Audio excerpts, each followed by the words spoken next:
हाँ सर, उसमें डाउट्स तो नहीं है। Exercise 3.3, no doubts. Then let us discuss the last part of this chapter, which is called as chance and probability. Sir ये आने वाला एग्जाम ये बिल्कुल आसान पार्ट है, और इसका एक क्वेश्चन एग्जाम में आएगा, ठीक है। Chance and probability. वैसे मैंने कल क्या बताया था, नहीं कल बताया था कि एक्सरसाइज 3.3 तक ही आएगा, ठीक है। इसका एक भी क्वेश्चन नहीं डाला है फिर। Yes, yesterday only I told because test is assigned to all of you. Already test हमने बना के आपको असाइन कर दिया है, आप ऐप में जाके देख लेना। कल शाम को 6 बजे रहेगा टेस्ट, बिटवीन 6 to 8, 2 घंटे के बीच में किसी भी 1 आवर, कोई भी 1 आवर आप केमिस्ट्री मैथ का टेस्ट सॉल्व कर लेना, ठीक है। सर सच्ची प्रोबेबिलिटी के क्वेश्चन नहीं डाले ना? नहीं डाला है, नहीं डाला है। अभी मुझे याद आया कि चांस एंड प्रोबेबिलिटी का मैंने नहीं डाला, क्योंकि आपको मैंने कल ही बताया था कि एक्सरसाइज 3.3 तक ही रहेगा सिलेबस। सर तो प्रोबेबिलिटी का डाला नहीं है तो मुझे ये बताओ ना सर, डबल बार ग्राफ फिर से। सर मैं कल नहीं था। अरे कल नहीं था तो रिकॉर्डिंग सुन लेना बेटा, टाइम जाएगा उसमें। बिल्कुल सिंपल है, बिल्कुल सिंपल है, वो रिकॉर्डिंग सुन के आपको समझ में आ श्रुति जाएगा। बोल रही कि क्वेश्चन नंबर 6 का डाउट है। ठीक है, एक बार उसके लिए डबल का बार ग्राफ बता देता हूँ। देखो, डबल बार ग्राफ मतलब क्या होता है कि यहाँ पे एग्जाम्पल बता देता हूँ। यहाँ पे एक टीचर है, मैथ्स के टीचर, वो 2 टाइप के टेस्ट ले रही है। हाँ, ये 5 स्टूडेंट्स हैं। क्वार्टरली टेस्ट लेती है वो टीचर, और half yearly test she is taking. Quarterly test मतलब 3 महीने में एक बार टेस्ट, और हाफ ईयरली मतलब 6 महीने में एक बार टेस्ट। तो जो 3 महीने वाला टेस्ट लिया उसमें ये मार्क्स दिए हैं, आशीष को 10 मिले, अरुण को 15 मिले, कविश को 12, माया 20, रीता 9। और हाफ ईयरली टेस्ट में मार्क्स इतने मिले हैं सबको। हाँ, अभी उनके मार्क्स कंपेयर करने थे टीचर को कि जो 3 मंथ में मैंने टेस्ट लिया उससे हाफ ईयरली वाले टेस्ट में मार्क्स बढ़ गए कि नहीं बढ़े, तो वो कंपेयर करना था। तो उन्होंने क्या किया, फिर इसका bar graph, double bar graph draw किया। डबल बार ग्राफ मतलब हम एक हॉरिजॉन्टल लाइन और एक वर्टिकल लाइन ड्रॉ करते हैं। हम हॉरिजॉन्टल लाइन पे जो डेटा के मेन काम करने वाले लोग हैं, जिसके ऊपर डेटा है, वो लेते हैं। जैसे आशीष, अरुण, कविश, माया, रीटा, ये स्टूडेंट आएंगे हॉरिजॉन्टल लाइन पे, और वर्टिकल लाइन पे उनके मार्क्स आएंगे। और यूनिट लेते वक्त वर्टिकल लाइन पे हमने लिया 1 unit is equal to 5 marks. तो 1 सेंटीमीटर इक्वल टू 5 मार्क्स। तो ऐसे 5, 10, 15, 20, 25 मार्क्स ऐसे लिया। और आशीष का डेटा दिखाते वक्त यहाँ पे 2 बार ग्राफ आएंगे, 2 रेक्टेंगल आएंगे, एक ब्लैंक वाला और एक हाईलाइट किया हुआ। ब्लैंक वाला rectangle shows the marks quarterly and this highlighted shows the half yearly marks. तो ब्लैंक वाला जो है उसमें 10 मार्क्स थे, तो यहाँ 10, उसका हाइट 10 तक रहेगा क्योंकि 10 मार्क्स। और ये जो हाईलाइटेड है, ब्लैक हाईलाइट किया हुआ तो ये ब्लैक जो है हाफ ईयरली मार्क दिखाते हैं 15 मार्क्स, तो ये 15 तक रहेगा इसका हाइट। ऐसे ही आशीष के लिए किया, ऐसे ही अरुण के लिए, कविश के लिए, माया और रीटा के लिए बीच में 1 सेंटीमीटर गैप रखना है, ताकि ये बार ग्राफ प्रॉपरली हमें अलग अलग दिखे। आशीष का अलग दिखना चाहिए, अरुण का अलग दिखना चाहिए, तो बीच में 1 सेंटीमीटर का गैप रखना है। और ये बार ग्राफ ड्रॉ करते वक्त ये हाफ सेंटीमीटर व्हाइट वाला विड्थ रहेगा इसका, हाफ सेंटीमीटर ये ब्लैक वाला इसका विड्थ रहेगा 5 mm 5 mm। तो ये समझ में आया डबल बार ग्राफ? ठीक है। क्वेश्चन नंबर 6 डाउट है क्या? Shall we discuss? Yes sir. Okay, question 6 देखो। Take the data giving the minimum and maximum temperature of various cities given in the beginning of this chapter, table 3.1। तो ये जो table 3.1 दिया है chapter के beginning में, वो टेबल हमें लेना है। मैं दिखाता हूँ वो टेबल। फिर उस टेबल को लेके क्या करना है, plot a double bar graph using the data and answer the following question. तो हमें सबसे पहले डबल बार ग्राफ ड्रॉ करना है, प्लॉट करना है, and then using that double bar graph you have to answer this 4 questions. तो ये चारों क्वेश्चन बाद में हम आंसर करेंगे। तो वो जो टेबल है वो इस चैप्टर के बिगिनिंग में दिया हुआ है। जिनके पास एनसीईआरटी के बुक नहीं है, मैंने ये पीडीएफ भेजा था, और पीडीएफ भी अगर नहीं है तो कोई प्रॉब्लम नहीं, हमारे एमटीसी बुक में ऑलरेडी ये दिया हुआ है, ये टेबल दिया है। ये है टेबल 3.1, स्क्रीन पे दिखाई दे रहा है सबको? Yes sir. इस टेबल में आप सर ये देखेंगे, आज ही था ना 3.3 में? हाँ, कल का सबसे आखिरी वाला क्वेश्चन यही था। अभी ये जो डेटा दिया हुआ है इसका हमें डबल बार ग्राफ ड्रॉ करना है सबसे पहले। So as I said yesterday कि यहाँ पे टेम्परेचर जो है वो मैक्सिमम 41 डिग्री तक गया हुआ है। तो हम क्या करेंगे, 1 unit is equal to 10 degree Celsius ऐसा यूनिट लेंगे ऑन वर्टिकल लाइन, और हॉरिजॉन्टल लाइन पे ये सिटीज के नाम रहेंगे, अहमदाबाद, अमृतसर, बैंगलोर, चेन्नई, दिल्ली, जयपुर, जम्मू, मुंबई। और अभी मैं इसको ग्राफ पे ही ड्रॉ करके आपको बता देता हूँ, so that you will understand how to draw these on the graph paper.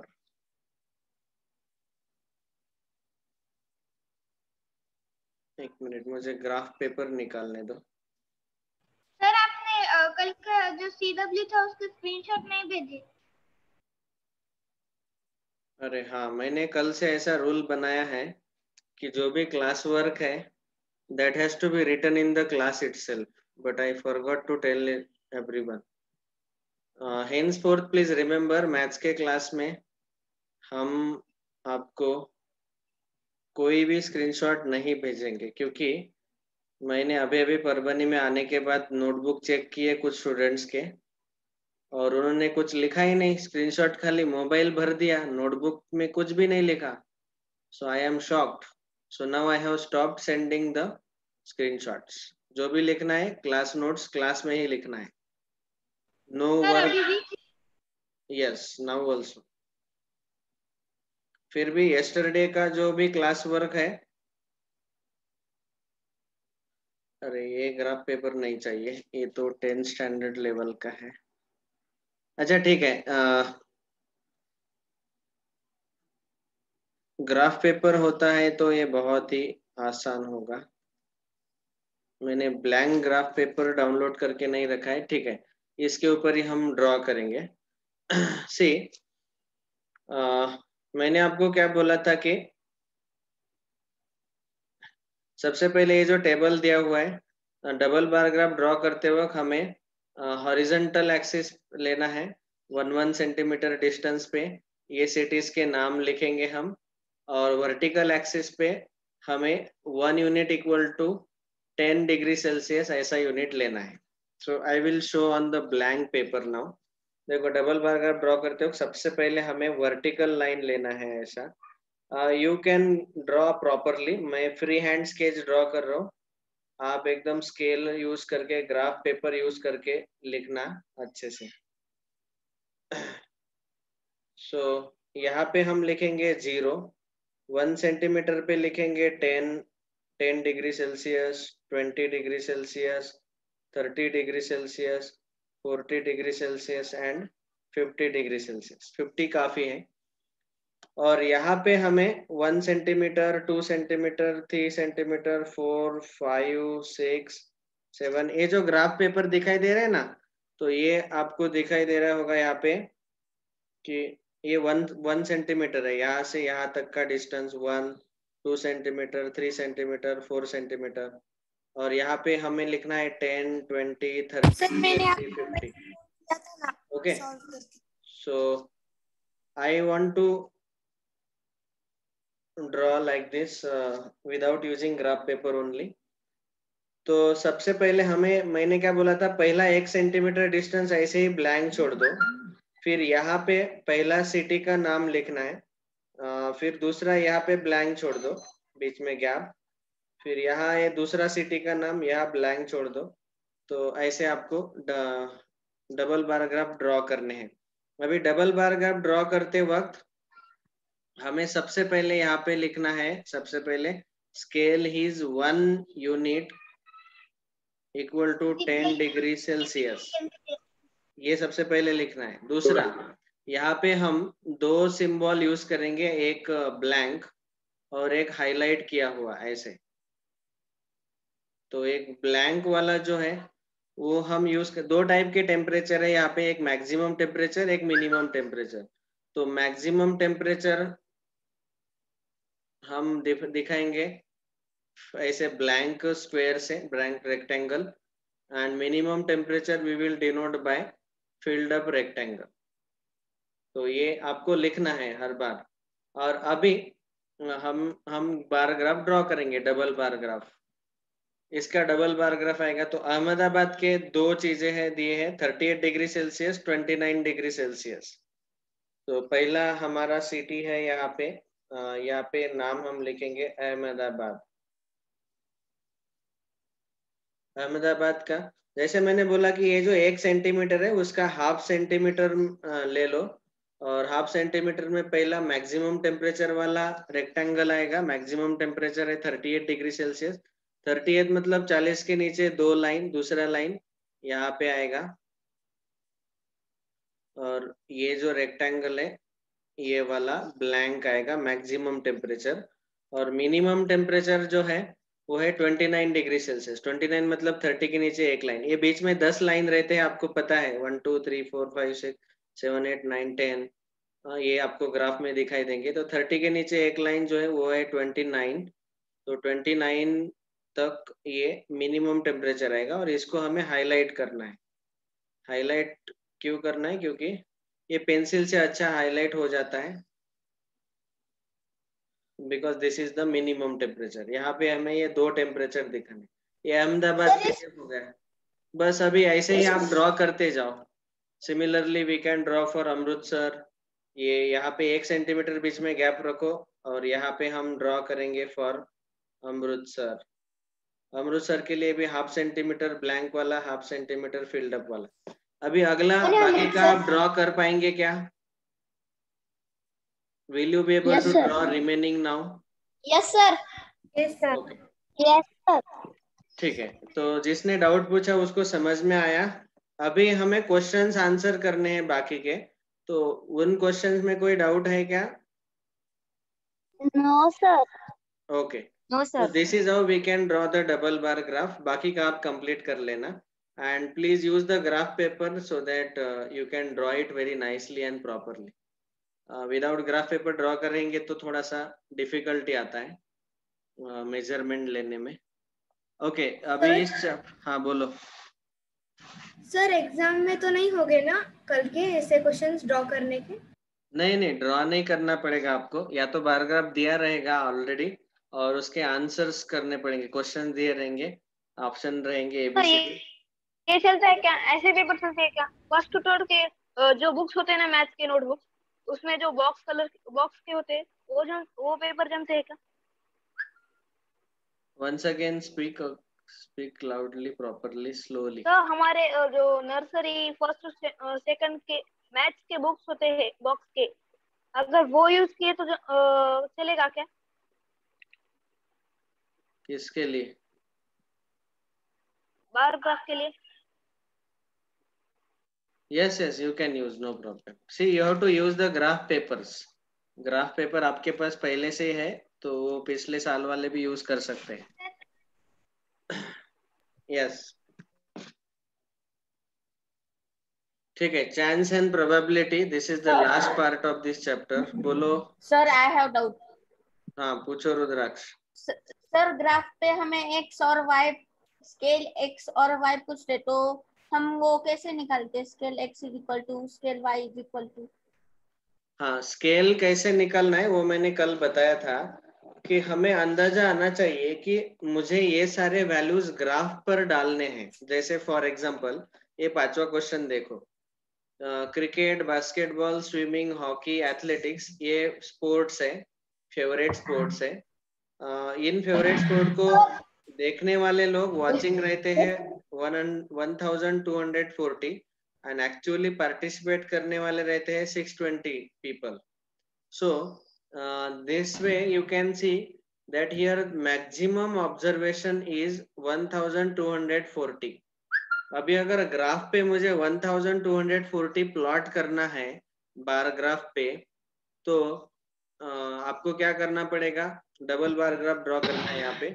तो 1240 तक अगर 1240 ड्रॉ करना है तो आप कितना यूनिट लेंगे. तो आपको पता है कि मेरा ग्राफ पेपर इतना ही बड़ा है, इस पे मैं ज्यादा से ज्यादा ऐसे 10 सेंटीमीटर ले सकता हूँ या फिर 13-14 सेंटीमीटर ले सकता हूँ. तो हम क्या करेंगे, ये जो वर्टिकल लाइन है, वर्टिकल लाइन पे यहाँ से 0 से स्टार्ट होता है. 1 सेंटीमीटर, 2 सेंटीमीटर, 3, 4, 5, 6, 7, 8, 9, 10, 11, 12. ऐसे आप देखो कितना सेंटीमीटर आप ले सकते हो. ओके अपने पेज पे, अपना पेज कितना बड़ा है. Mostly you can take 15 to 20 centimetre, क्योंकि एक पेज में, ग्राफ के एक पेज में उतने लाइंस रहते हैं. फिर आपको ऑब्जर्व करना है कि इस यहाँ पे सबसे बड़ा वैल्यू है 1240, 1240, और आपके टोटल लाइंस है लगभग 12 या 13. तो यहाँ पे अगर मैंने 12 से डिवाइड किया तो लगभग 100 आंसर आ रहा है. तो इसका मतलब मुझे 1 यूनिट जो है, ये जो 1 सेंटीमीटर है, ये 100 यूनिट्स लेना पड़ेगा, 100 पार्टिसिपेंट्स लेना पड़ेगा. तो 100, 200, 300, 400, 500 ऐसे. तो आपको क्या करना चाहिए, बस अपना पेपर देखो, पेपर में हॉरिजॉन्टल लाइंस कितने हैं ग्राफ पेपर में, ग्राफ पेज जो है. ओके हॉरिजॉन्टल लाइंस कितने हैं, लगभग मेरे पास 12 है और ये 1240 दिखाई दे रहा है. तो इसका मतलब 1 unit is equal to 100 participants लेने हैं. ओके उसको डिवाइड करो, सबसे बड़ा वैल्यू देखना है. यहाँ पे सबसे बड़ा वैल्यू 1240 है. समझ में आया सबको? Sir, but sir, my question was that in bar graph you have to tell that x is equal to, means in the scale it is given that x is equal to and y is equal to dash. No, graph में हमें x और y axis मैंने अभी कुछ भी बताया नहीं है. हॉरिजॉन्टल एक्सिस को जनरली x एक्सिस बोलते हैं और वर्टिकल एक्सिस को जनरली y एक्सिस बोलते हैं. Okay but you need not worry about axis now you just have to take only simply the scale as 1 unit is equal to 100 participants. That's all. लेकिन जब आप अगले standard में जाएंगे तो अगले स्टैंडर्ड में आपको स्केल लेना रहता है दोनों एक्सिस पे, x axis as well as y axis. अभी इस स्टैंडर्ड में उसका टेंशन ही नहीं है, बस हमें वर्टिकल एक्सिस पे ही, मतलब ऑन वाई एक्सिस पे ही ये स्केल लेते हैं हम. हॉरिजॉन्टल एक्सिस पे तो यहाँ पे नाम रहेंगे. Okay here you will get the names, मतलब यहाँ पे जो टेबल में दिया है क्रिकेट, ये पहला रहेगा क्रिकेट. समझा क्या? फिर यहाँ पे दूसरा रहेगा. So you need not take scale on the x axis at all. ये स्केल लेना है वाई एक्सिस के ऊपर जो वर्टिकल लाइन है, और वहां लिखने का जरूरत नहीं है ऐसा कि this is the scale on y axis. Generally हम ये अगले साल देखेंगे ये सारे question on y axis, on x axis. यहाँ पे भी लिखना नहीं, इस स्टैंडर्ड में इतना हाई लेवल के क्वेश्चंस नहीं है. Okay sir. नेक्स्ट बस हो गया कि नहीं doubt? Okay now the last part of this chapter within next 5 to 10 minutes we will complete. very simple part. Actually इसके क्वेश्चन मैंने टेस्ट में डालने चाहिए थे, लेकिन कोई प्रॉब्लम नहीं, अच्छे से समझ लो. सी चांस एंड प्रोबेबिलिटी, ये वर्ड्स हम बहुत बार यूज करते हैं in our day to day life. We use these words chance and probability. जैसे for example we try to guess कि आज बहुत ही क्लाउडी एटमॉस्फेयर है, so that it may rain. और फिर हम एक वेदर नाम का ऐप है, उसके ऊपर सर ये हमारे एनसीईआरटी की बुक में नहीं है ना? एनसीईआरटी के बुक में है ना chance and probability. Sir exercise 3.3 के बाद नेक्स्ट लास्ट पार्ट इस चैप्टर का. है, ऑलरेडी है उसमें, ठीक है। चांस एंड प्रोबेबिलिटी मतलब we generally use many words. There is a chance of raining today. Say there is chance that 70% there is chance that it will rain today. हाँ, ऐसे हम बोलते हैं। कुछ कुछ चीजें ऐसी रहती हैं कि वो 100% उसका चांस रहता है, there is no doubt about it. जैसे फॉर एग्जाम्पल, एक मैंने बोला कि sun rises in the east, ये 100% चांस है। Okay, the sun coming up from the west, ये 0% चांस है, क्योंकि वेस्ट में जाते वक्त पश्चिम दिशा में हमेशा सूरज डूबता है। So sun will not come up, it will always go down from the west. So therefore this has 0% chance. Okay.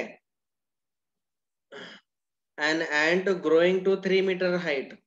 3 metre मतलब 300 सेंटीमीटर। एंड का हाइट इतना कभी नहीं रह सकता, आपको पता है। एंड ज्यादा से ज्यादा 3-4 मिलीमीटर आएगा उसका height. And growing to 3 metre height is 0% chance.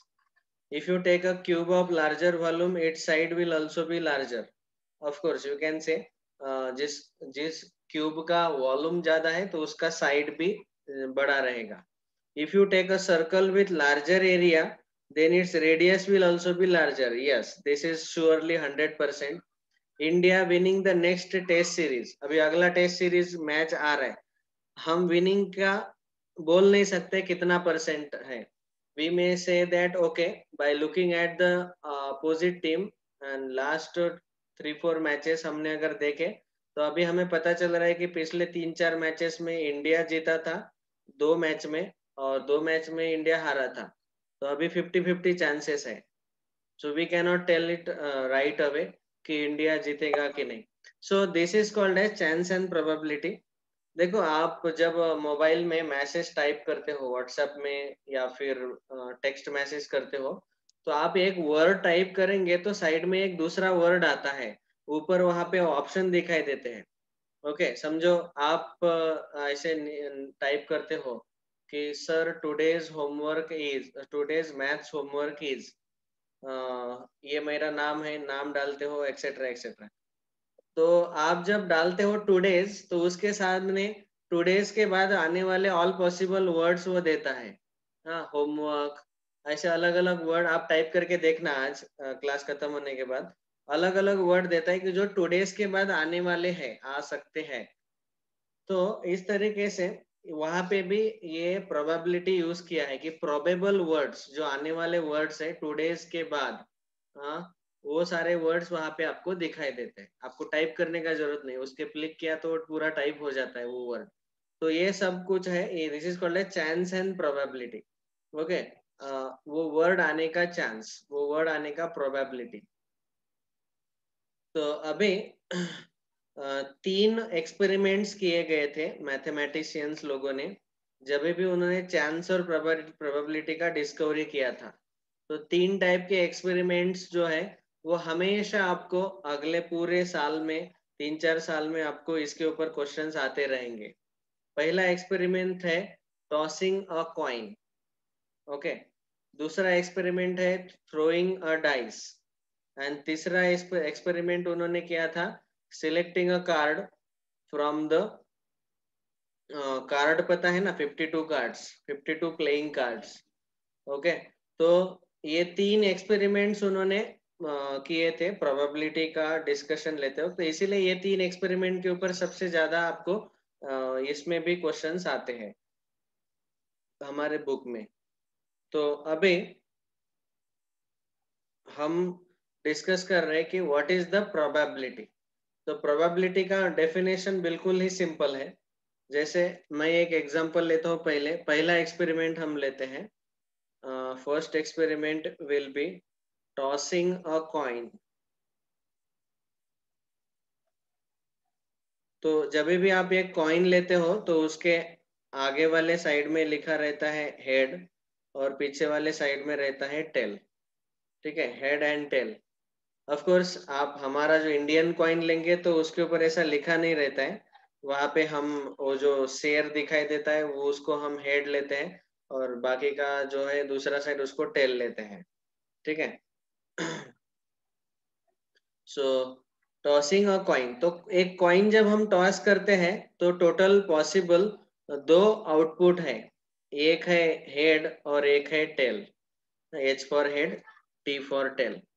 अभी अगर मैंने आपको पूछा कि यहाँ पे हेड मिलने का प्रोबेबिलिटी कितना है, तो टॉस करने के बाद हम बोलेंगे कि टॉस किया तो हेड मिलने का प्रोबेबिलिटी कितना है, ऐसा अगर पूछा जाता है तो प्रोबेबिलिटी का डेफिनेशन ऐसा है कि probability is defined as total outcomes, ये डिनोमिनेटर में लेने हैं, total outcomes and required outcome ये न्यूमरेटर में लेना। ओके, अभी देखो टोटल आउटकम्स मतलब यहाँ पे टोटल एक कॉइन अगर टॉस किया तो मुझे 2 आउटकम मिलते हैं, हेड एंड टेल, और रिक्वायर्ड आउटकम जो है हमें चाहिए एक ही हेड, तो यहाँ पे एक ही आउटकम चाहिए, सो प्रोबेबिलिटी विल बी 1/2। और इसको परसेंटेज में अगर कन्वर्ट किया तो उसको 100 से मल्टीप्लाई करो तो ये आएगा 50%। मतलब हेड आने का चांस है 50%, वैसे ही टेल आने का चांस भी है 50%। मतलब टोटल 2 आउटकम में से एक आउटकम हमें चाहिए, required outcome upon total outcomes. वैसे ही दूसरा एग्जांपल है थ्रोइंग अ डाइस, थ्रोइंग डाइस, उसको कभी कभी डाइस बोलते हैं या फिर डाई भी बोलते हैं, दोनों का मीनिंग एक ही है। तो डाई मतलब क्या, ये आपको पता है, ये क्यूब रहता है, क्यूबिकल स्ट्रक्चर, और जिसके ऊपर ऐसे जिसके ऊपर ऐसे 1 2 3 4 5 ऐसे टोटल 6 डॉट्स रहते हैं। ओके, उसको हम थ्रो करते हैं। आप सांप सीढ़ी खेल चुके हो, स्नेक एंड लैडर, तो ये डाइस रहता है, ये डाई, उसके ऊपर जो पॉइंट्स रहते हैं वो रहते हैं 1 2 3 4 5 6। तो यहाँ पे जब हमें प्रोबेबिलिटी फाइंड करना है, प्रोबेबिलिटी, तो टोटल आउटकम्स यहाँ पे हमेशा रहते हैं 6 और न्यूमरेटर में हमें रिक्वायर्ड आउटकम चाहिए। समझो मैंने आपको पूछा कि 1 आने का प्रोबेबिलिटी कितना है, तो 1 ये 6 में से एक ही आउटकम है, सो 1/6। Okay, 1/6 is the probability.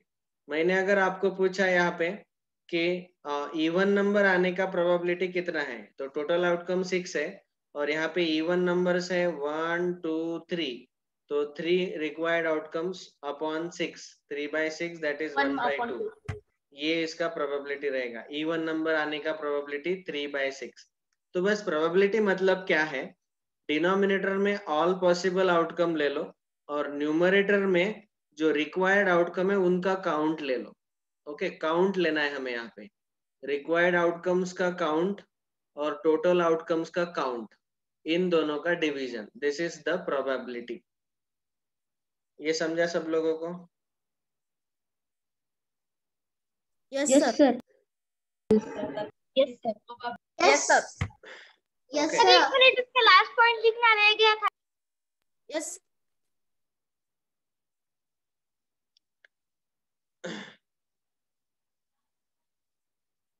एक तीसरा एक्सपेरिमेंट है कार्ड्स का।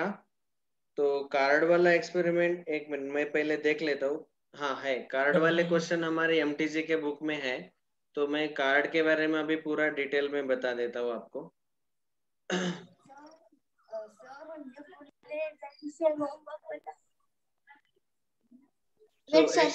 एक्सरसाइज 3.4 में 3 क्वेश्चन पूछे गए।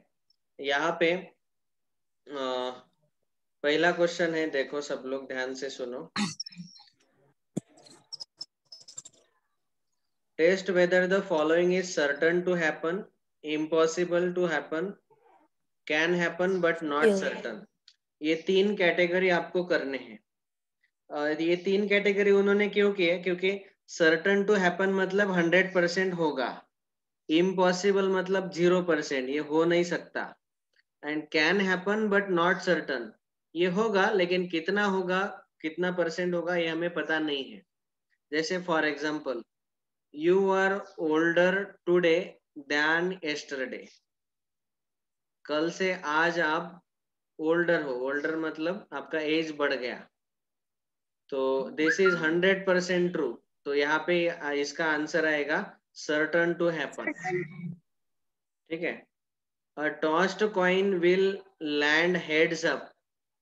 हेड आएगा कि नहीं आएगा, तो ये हम बोलेंगे, ये तीसरा case, can happen but not certain. Okay. A die when tossed shall land up with 8 on the top. Top पे 1 to 6 नंबर ही आते हैं, 8 कैसे आएगा? तो ये इम्पॉसिबल है. Next traffic light seen will be green. तो वो पता नहीं है हमें. we are not certain. can happen but not certain. tomorrow will be a cloudy day. ये भी है can happen but not certain. ये समझ में आया सबको? Can happen but not. तो ये है कैन हैपन सर्टन मतलब सर्टन टू हैपन मतलब 100% प्रोबेबिलिटी, इम्पॉसिबल मतलब 0% probability, and can happen but not certain मतलब इसका प्रोबेबिलिटी हम बोल नहीं सकते, एक कुछ भी आ सकता है. Next question second, there are 6 marble in a box with numbers from 1 to 6 marked on each of them. What is the probability of drawing marble with number 2? तो टोटल 6 मार्बल है, तो total number of marbles are 6 denominator में, और number 2 वाला एक ही marble है, तो 1/6 will be the probability. What is the probability of drawing a marble with number 5? Total 6 marbles है और नंबर 5 वाला एक ही मार्बल है, तो इसका भी प्रोबेबिलिटी आएगा 1/6. ओके. मतलब टोटल कितने मार्बल्स है डिनोमिनेटर में लिखो, और मार्बल विथ नंबर 2 कितने हैं? एक ही है, इसीलिए न्यूमरेटर में 1 लिखो. ऐसे. थर्ड वाला question, a coin is flipped to decide which team start the game. What is the probability that your team will start? तो आपको पता है कि कॉइन में 2 ऑप्शन रहते हैं, हेड और टेल. तो आपने बोला कि हेड, तो हेड आने का प्रोबेबिलिटी कितना है? 1/2. So that is 50% chance, 50% probability. Sir हम 1/2 को डेसिमल्स में कन्वर्ट नहीं कर सकते? 1/2 को हम जनरली परसेंट में कन्वर्ट करते हैं, डेसिमल्स में कन्वर्ट करने का जरूरत नहीं है. ओके. और एक लास्ट वाला चीज बताना है. ये ऐसा है कि ये जो प्रोबेबिलिटी है, प्रोबेबिलिटी जो है, प्रोबेबिलिटी का जो वैल्यू है वो हमेशा 0% से 100% इसके बीच में ही रहेगा. और अगर हमने उसको नंबर में कैलकुलेट किया तो प्रोबेबिलिटी का वैल्यू हमें हमेशा 0 और 1 इनके बीच में ही रहेगा. ये याद रखना है सब लोगों को. Probability will be always from 0 to 1. Okay. या फिर परसेंट में निकाला तो 0% to 100%. तो होमवर्क बता दो ना एक बार. तो आज का होमवर्क है, इसके आंसर्स आप सॉल्व कर लिख लेना. एक्सरसाइज 3.4 इसके आंसर्स अच्छे से लिख लेना. That's all. सर मंडे को क्लास है. और we stop here today. All the best for tomorrow's test. कल का टेस्ट अच्छे से सॉल्व करो. सर 2 से 2 सर. सर उसमें 3 ही क्वेश्चन है ना? हाँ, ओनली 3 क्वेश्चंस.